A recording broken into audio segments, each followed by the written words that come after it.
This past year has been interesting for me as a Star Wars fan. I loved The Last Jedi and still do, but even before The Rise of Skywalker came out, I felt like this about Star Wars. Jedi Fallen Order then released in November 2019, and I was happy again. A month later, The Rise of Skywalker came out, and I was angry about how stupid the sequel trilogy had become. That anger soon left me as I was pleased with how Season 1 of The Mandalorian turned out mere days thereafter. Fast forward several months and Season 7 of The Clone Wars finally debuted on Disney+. The first arc was good, the second arc was pretty much pointless, and then the final arc was so awesome that if this 4-episode series finale was cut together and released as a film, it would be my favorite movie of 2020. I'm not even joking. So with all of this being said, my relationship with Star Wars has been turbulent for a little over a year, but it's been mostly positive, and now that Season 2 of The Mandalorian is over, let's just say that I never thought I would experience this much childlike love and geeky excitement over a Star Wars property ever again. This newest season has its problems, which I will address,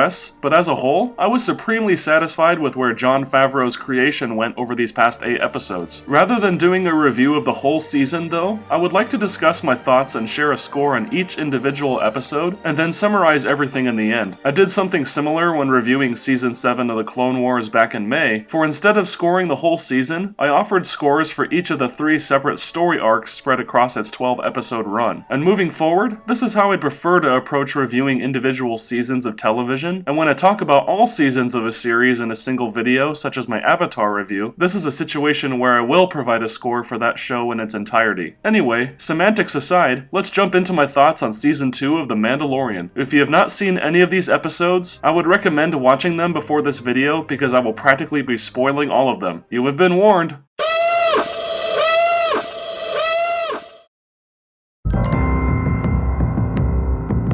This new season started off by seamlessly transitioning into the next logical step in this adventure, in which we see Mando traveling across the galaxy to find where he can safely pass Grogu, as we eventually learn that Baby Yoda is called, over for Jedi training. He does this by seeking after as many leads on other Mandalorians as he can, which ultimately leads him back to Tatooine, the planet where the bulk of this episode takes place. The summary of what happens once he and Grogu arrive on Tatooine is that they happen upon a derelict mining town in the middle of nowhere, which is protected by a man named Cobb Vanth, bearing Mandalorian armor belonging to a certain character who shows up later in the season. Mando then agrees to help defeat a monster known as the Krayt Dragon that is terrorizing the town, teaming up with the Tusken Raiders in what I can only describe as a Star Wars take on a cowboy and native team-up type of story. With that being said, the Marshal is both the longest episode of the series so far, and also the only one thus far to be directed by creator/showrunner Jon Favreau, in which it has the benefit of large-scale, big-budget filmmaking on its side. As someone who loves the concept of Star Wars blending with other genres, seeing this episode play out as a combination of a typical Western and the plot of Tremors was very entertaining to me. This completely negated the potential issue of a longer runtime for me, because the episode operated well on its establishment of atmosphere, even though not much was really going on in terms of emotional development or pushing the overall story forward. I appreciated that this quote-unquote side quest was just a fun, well-made diversion in the Star Wars universe. Many others were super excited to see that the Krayt Dragon was brought back into canon from Knights of the Old Republic, but given that I never got past the first planet when I originally played the game, I didn't really think much of it. Like I said, I just appreciated the adventure, and the action scenes were handled in the way they needed to be to establish scale. Plus, even though Timothy Olyphant is being typecast as a B-list Clint Eastwood at this point, I mean he literally played him in Rango, he fit in well, and I enjoyed seeing how he carried himself in Boba Fett's armor. Overall, I really enjoyed this reintroduction to this corner of the universe, even though it did not impact me as much as other episodes in this season. I would give The Marshal a B+.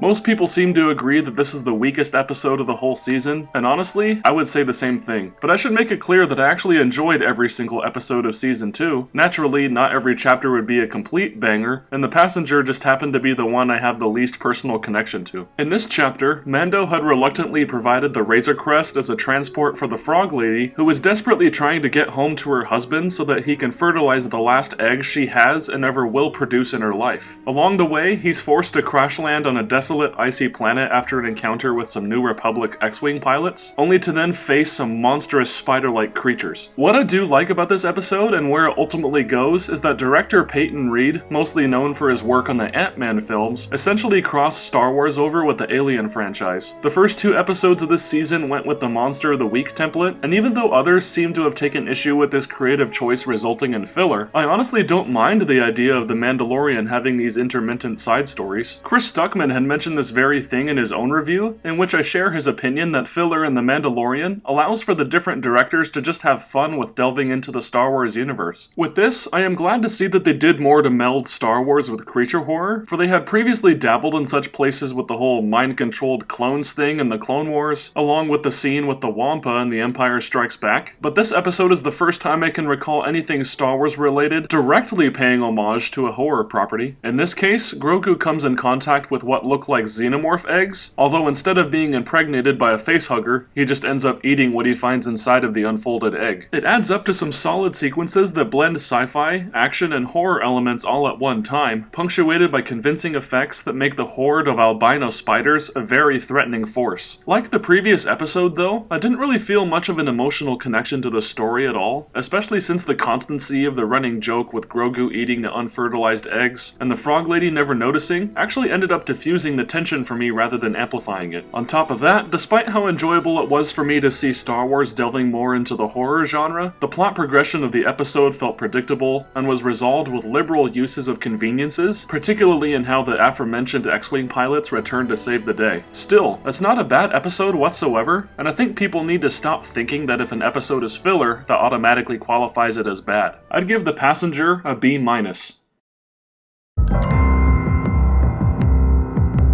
Like many others, I was really excited for this episode because it was the first one in the series to actively incorporate characters from other Star Wars shows. The Heiress saw the live-action debut of Bo-Katan Kryze, in which her voice actress Katie Sackhoff actually portrayed her in live action as well, but more on that in a second. The reason why she's introduced in this episode is because after Mando successfully gets the Frog Lady back to her husband in this adorable reunion, he receives word about Mandalorians on that same planet who might be able to give him information about where he can find a Jedi. Circumstances then bring him in contact with Bo-Katan and 2 other Mandalorians accompanying her, who agree to provide him with that information so long as he helps them capture an Imperial ship that's preparing to leave the system. Now with this, the episode followed a formula that I felt began to get a bit repetitive at this point in the season. That formula is that the Mandalorian goes to a planet with the intent of getting something, meeting someone who is in possession of said thing, doing something in exchange for that thing, and then leaving the planet to go get something else in the next episode. I really felt that formula come through in how this 3rd episode played out, although I can't say it necessarily bothered me. The pattern in which the story progressed just became more apparent to me since it was consistent with how the previous 2 went, and once again, I did not have that much emotional investment in the story beyond, oh, I know that person. That being said, I still really enjoyed this episode, considering that Bryce Dallas Howard did a wonderful job at coordinating some excellent action scenes. This doesn't just go for the thrilling manner in which Bo-Katan and company were introduced earlier on, but also these shootouts on the cruiser which they infiltrated, which are also quite fun to watch. A big part of what really made this episode memorable for me, though, is the possibilities that it establishes for future story arcs in the show. Most of the people watching The Mandalorian will not know about the previous conflicts involving Mandalore that took place during the Clone Wars and Rebels, but even so, I love the idea this episode gave me of possibly seeing Bo-Katan and other Mandalorians taking their planet back in later seasons. I'll keep my mind open for whatever happens since I don't want to let myself theorize too much, but it was still fun to dwell on the possibilities. Either way, it was great to not only witness Bo-Katan done justice in live action, but also to see another exciting, action-packed thrill ride provided by Bryce Dallas Howard. I'll give the Heiress a B+.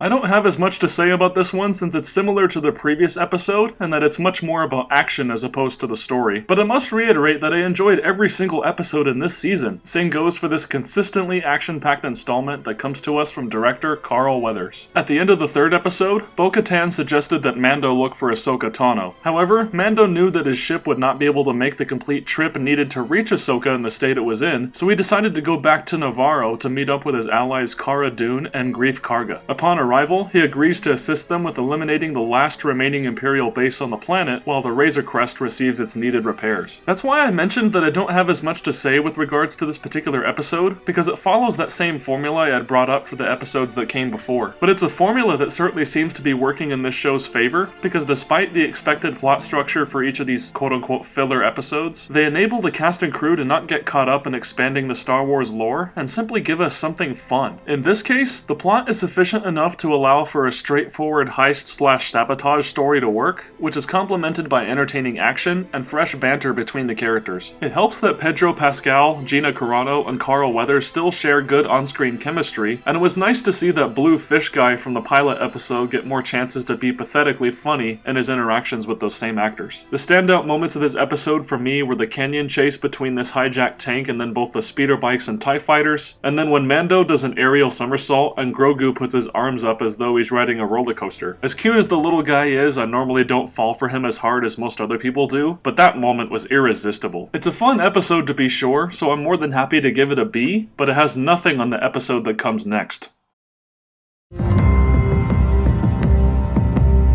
All of the episodes I had watched up to this point were good, but the Jedi was the first one that I loved. Basically, I could describe the first half of this season as fun but somewhat disposable serialized adventures, and then the second half as top-tier Star Wars material, starting with this episode from writer-director and nerd-lord Dave Filoni. Granted, I can't say that I was riveted by the plot of this thing, considering that the third act ended up being another case of Mando offering his help in exchange for something. In this case, it involved helping former Jedi Ahsoka Tano free a fortress of oppressed locals from the clutches of a magistrate who benefited from war profiteering. That aspect of the story is fine on its own terms, but I'll get back to that in a minute. What means so much more to me in this episode is that in return for his services, Mando hopes that Ahsoka will take Grogu under her apprenticeship and train him to be a Jedi. This conflict brings much more that is philosophically and emotionally heavy to the table than most other episodes had done so up to this point. A lot of this comes from the fact that we learn Grogu's backstory in a pivotal scene where Ahsoka and Mando are conversing under the soft glow of a lantern. Grogu is a survivor of Order 66, and it gives way for us to realize the depth of his relationship with Mando, because Grogu sees his protector as a true father figure that genuinely cares about him, unlike perhaps as many other Guardians he was passed on to over the course of the past 30 years of Star Wars history. This depth is also explored suitably in the scene where Ahsoka tests Grogu's connection to the Force, and after seeing what he can do solely based on Mando's involvement in the test, she realizes that training him would be a dangerous task to undertake. I really appreciated this turn of events since it also deepens the impact of certain scenes from Season 1 where Grogu had used the Force to protect Mando. What we know about the Force from previous movies, especially Revenge of the Sith, is that emotional vulnerability can lead to the dark side, so it's fascinating to more fully see what that is like from Grogu's perspective over these past two seasons, rather than how it was clumsily handled with Anakin in the prequel trilogy. Beyond how this episode expands the franchise's lore though, it's also a beautifully constructed work of Star Wars visual material. Everything about the shot composition, art direction, and uses of lighting are reminiscent of the samurai films to which Star Wars owes most of its early influences. This is especially noted in the standoff that takes place towards the end of the episode, along with the opening sequence of Ahsoka weaving in and out of the darkness like a ghost, harboring a persona halfway between a samurai and a ninja that's quite emblematic of her status as a Grey Jedi. While I can't say that this is my favorite episode of the bunch, I was left extremely satisfied by how well the live-action portrayal of Ahsoka was handled by Rosario Dawson, and this episode's contributions to the overall storyline were very much appreciated. I am giving The Jedi an A-.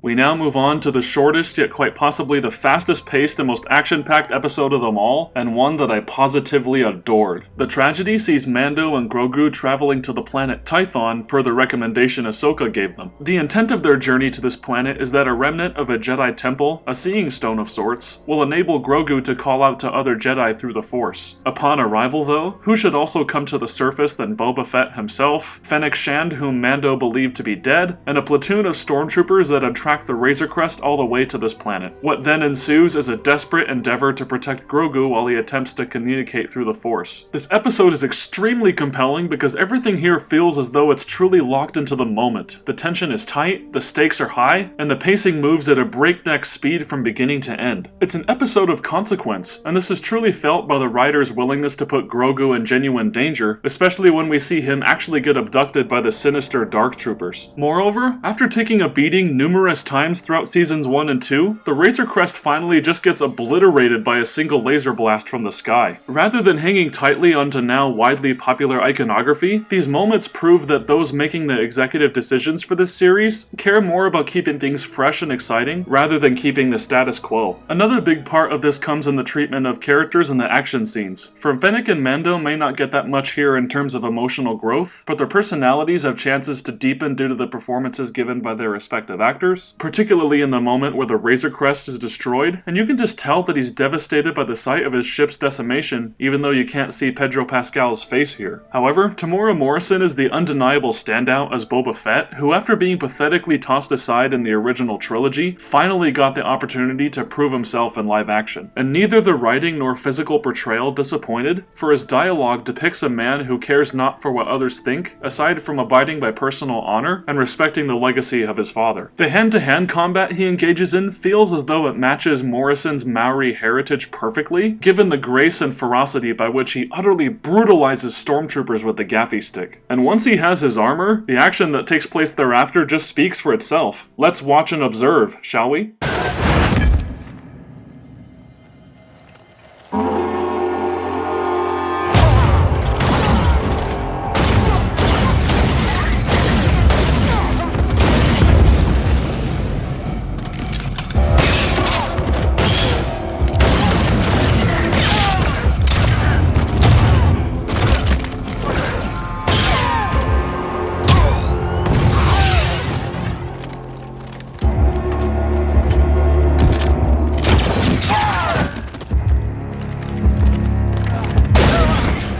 Speaking of which, Robert Rodriguez did a terrific job directing this entire episode, both with the performances as well as the visuals. As soon as these action scenes began, I knew that it was helmed by someone with a unique vision for what he wanted to capture here, for even though the action was fun to watch in the previous episodes, this stood out due to the deliberate filming on location. There's a sense of guerrilla filmmaking that divines the claustrophobic camera work for the close quarters combat, and when there is a need for wide tracking shots, those are also incorporated to give variety and scale to what is being shown to the audience. It's a terrific episode to look at, and was a blast to see what others have described as a Hollywood budget fan film brought to life. I was very impressed with how the tragedy came together, and is among my favorite episodes overall. I am happily giving this one an A.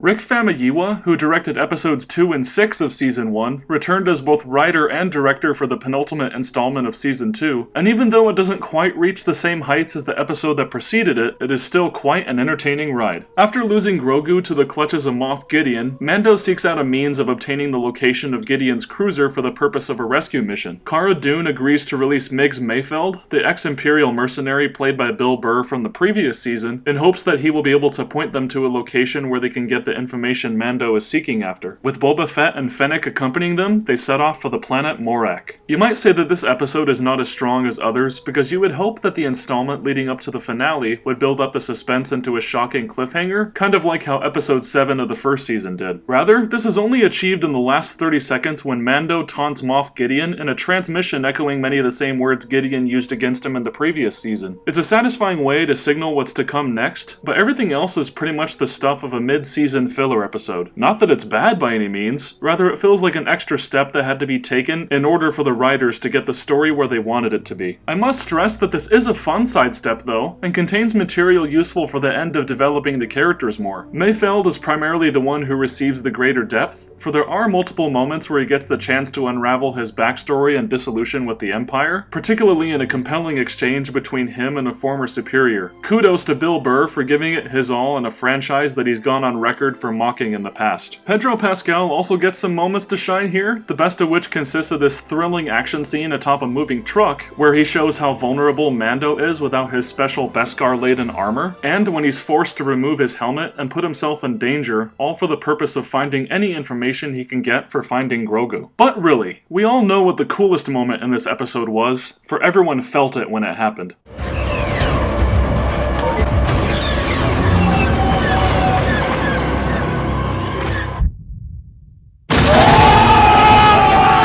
Beyond that, I really did enjoy this episode, but I could have used a pre-finale stinger with a bit more oomph to it. I'd give The Believer a B+. What a glorious finale this was. I woke up at like 6:45 the morning it debuted, watched it in order to avoid the inevitable spoilers that would pop up on social media, and was treated to as satisfying of a close to this chapter of The Mandalorian as I could have hoped for. Just like the tragedy, the rescue wastes no time getting to the point and succeeds quite triumphantly at providing an absolute knockout of a thrill ride. Any sort of positive adjective you can think of could be thrown at this thing, because even though it's not perfect, it satisfies in every department that it should. The visuals and musical score are terrific, the action is taut and suspenseful, featuring confrontations that deliver even after waiting an entire season for them to take place, and there is not a single second of wasted time. Storylines and plot threads seeping through the entire season come to a head here, and it's a wonderful sight to see. My guess is that you probably already knew this episode is great. What you're probably hoping to hear more about are my thoughts on Luke appearing at the end to save the day. And, well, I really liked that. Look, everyone has their fictional hero that they could call their own when they were a kid. For me, that was Luke Skywalker, but specifically the Luke from Return of the Jedi, clothed in black, wielding a green lightsaber, and the legendary man of honor who had the faith to stand up to the all-powerful Emperor Palpatine and believe that his father could return to the light. So, as you can well imagine, this reveal was nothing but miraculous to me. That thing's green! People can say what they will about concerns regarding too much fan service in this show, and I get it, but after such a miserable year where most everyone's livelihood, including that of me and my wife, was severely affected by the pandemic, is it too much to ask for something extremely cathartic as experiencing this practically perfect portrayal of Luke? Witnessing one of the greatest Jedi in history effortlessly wipe out these deadly dark troopers with the Force and his trusty lightsaber was the Christmas gift I never knew that I needed. And yeah, the CGI for the de-aged Mark Hamill isn't great, but it hardly mattered to me since his inclusion in this episode was satisfying both as a superfan of Star Wars and a proponent of good storytelling. It makes perfect sense that Luke would be the one to answer Grogu's call, given that at this point in the timeline, he'd be gathering Force-sensitive followers to train and rebuild the Jedi Order with, and it was made even more emotionally powerful by seeing Din Djarin care more about saying goodbye to his beloved adopted son rather than sticking to his rigid beliefs, removing his helmet so that Grogu could finally look upon him with his own eyes. I adored this truly epic finale, and I honestly cannot wait to see where this goes when Season 3 premieres in December 2021. And I am very happy to give this episode an A. Season 2 may have its ups and downs, but as a whole, I was very happy with what we got. It was much more consistent than Clone Wars Season 7, and gave me hope that Star Wars on television is the way of the future. There are only two concerns that I really have with this series moving forward, and the first is one that I share with many other people, and that fan service could be the series' downfall if gone unchecked. So far, The Mandalorian has not abused its use of references and legacy characters, because for the most part, those elements were used for the purpose of the narrative, while also reminding audience members of previous storylines in the franchise. Where fan service could become problematic is if references are simply thrown in for the sake of those sweet member berries, kind of like those "hey, remember this" moments from The Force Awakens. If Jon Favreau and company remember to be prudent in their incorporation of such things, the show will not lose focus of what's important. On that note though, a bigger concern I have is that the show could potentially alienate more casual fans if the writers are not careful to tell stories that they won't have much emotional connection to. As someone who loves this franchise and is pretty well versed in the lore, I had a huge smile on my face from seeing characters like Ahsoka, Bo-Katan, Boba Fett, and others in how they were incorporated for the purpose of building this new version of the expanded universe. However, I watched this whole entire season with my in-laws, and none of them are fans in quite the same way I am. That way, I found myself having to explain the significance of the Darksaber, Bo-Katan's history as a Mandalorian, Ahsoka's deliberate choice of not training an emotionally unstable Grogu, and other things that filled in holes they had in their understanding of the franchise. I, for one, am very happy that this show is providing connective tissue between itself and the CGI animated series to build to a larger story, but recognize this could raise flags for those who aren't really familiar with the lore beyond the movies or the Mandalorian. Here's to hoping that the writers are also careful not to marvelize things too much. Other than that though, I am more than happy with how this show is turning out. Let me know what you think in the comments though, and if you like this video, please make sure to subscribe and join the notification squadron so that you don't miss out on my upcoming videos. Have a safe and happy new year, and remember, this is the way.